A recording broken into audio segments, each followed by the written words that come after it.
खुलुमबाय रायजोफोर कर्नाटका बर' रैखाथि एसोसिएशन आफादनिफ्राय गासै बर' रायजो राजा नोंथांमोननिसिम गाहाम हामलायनाय जासिहरबाय।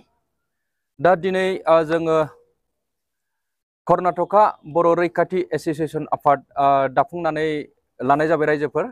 दा जोङो बे आफादखौ बे बोहैथि दाननिनो 13 मे 2025 इं अक्ट'खालि जोङो कर्नाटका गभर्नमेन्टनिफ्राय रेजिस्ट्रेशन मोननाय जादों।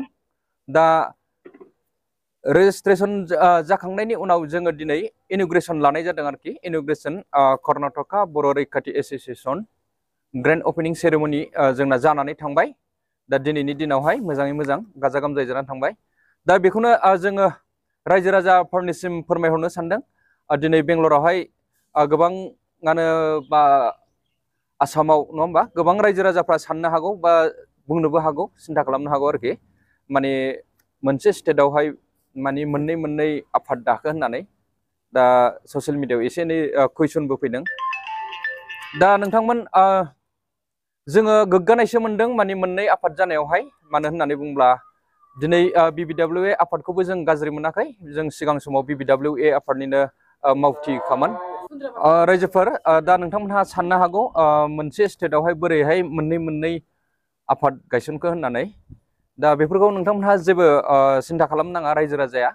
BBWA आफादाबो समाज सिबियारि बिथांमोनहाबो आरो जोंनि कर्नाटका बर' रैखाथि एसोसिएशन आफादाबो बेबायदिनो सेम जोंनाबो समाज सिबियारि खैफोदाव गोग्लैनाय बर' माहारिखौ रैखाथि होनो थाखाय जोङो बे आफादखौ गायसननाय जादों नोंथांमोन।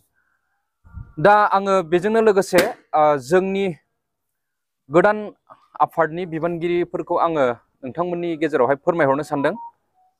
कर्नाटका बर' रैखाथि एसोसिएशन आफादनि गोदान बडिनि दा बर्थमानाव सोलिथ'नाय बिबानगिरिफोरनि मुंफोरखौ आं नोंथांमोननो क्लियारलि खोन्थाहरनोसै। जोङो बेनिफ्राय नेक्स्ट जोंहा बडि दाफिननांगौ दं। जोङो बडिखौ दाथ'वाखै दा, माने जास्ट दिनै अपेनिं सेरेमनिल' खालामनाय जादों जोङो रेजिस्ट्रेशननि उनावहाय।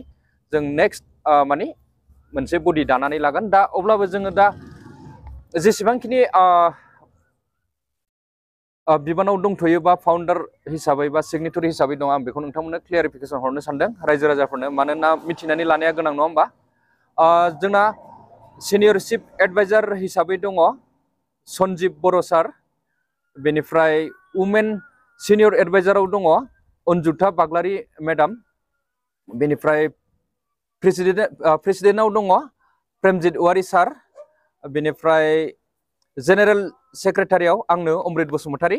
बेनिफ्राय भाइस प्रेसिडेन्टआव जन सुदामा ब्रह्म। बेनिफ्राय एसिस्टेन्ट सेक्रेटारियाव दङ मिजिं बसुमतारी। बेखिनियानो नोंथांमोन। दा अब्लाबो दिनैहाय जोङो जोबोद गोजोननाय मोनदों। गोबां रायजो राजाफोरा जोंखौ मदद खालामफैदों। दिनै BBWA बिथांमोनहाबो जोंखौ फैनानै सापर्ट खालामफैदों। दा जोंजोंनो लोगोसे दंफायो बिथांमोनहा।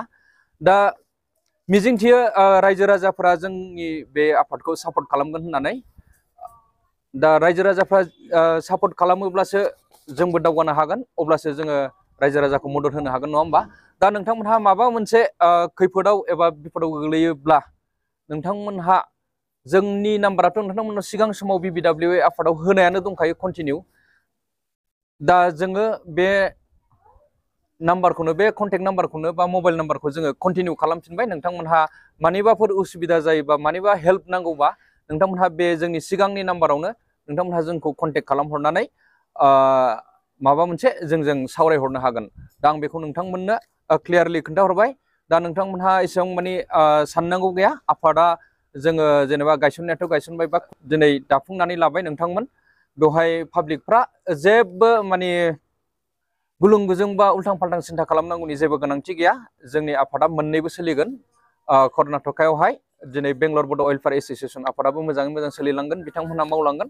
आरो सेम बिदिनो नैबे जोंनि कर्नाटका बर' रैखाथि एसोसिएशन आफादाबो जोंबो माने जोंनि मावनांगौ हाबाफारिखौ मावलांबाय थागोन नोंथांमोन। दा जोंनि कर्नाटका बर' रैखाथि एसोसिएशन आफादखौ जों सर्टआव लिरदों KBRA नोंथांमोन। आरो नोंथांमोनहा जोंखौ ससियेल मिडियानि थ्रुयै नोंथांमोनहा फल' खालामनो हागोन। जोङो फेसबुक पेजबो बानायबाय। दा नोंथांमोनहा सापर्ट खालामबानो जाबाय आरो जोङो गासैबो मिजिंथियो रायजो राजानि मदद नङाब्ला जोङो मोनसेबो खामानिखौ जोङो सासे सानैजों बा हारसिङै मावनो हाया बेनिखायनो नोंथांमोननि हेफाजाबनि जोबोद गोनां दा बेखिनिखौनो बुंनानै दिनैनि बे भिडिअखौ एसेयावनो दोनथ'नाय जाबाय रायजोफोर गोजोन्थों थेंक इउ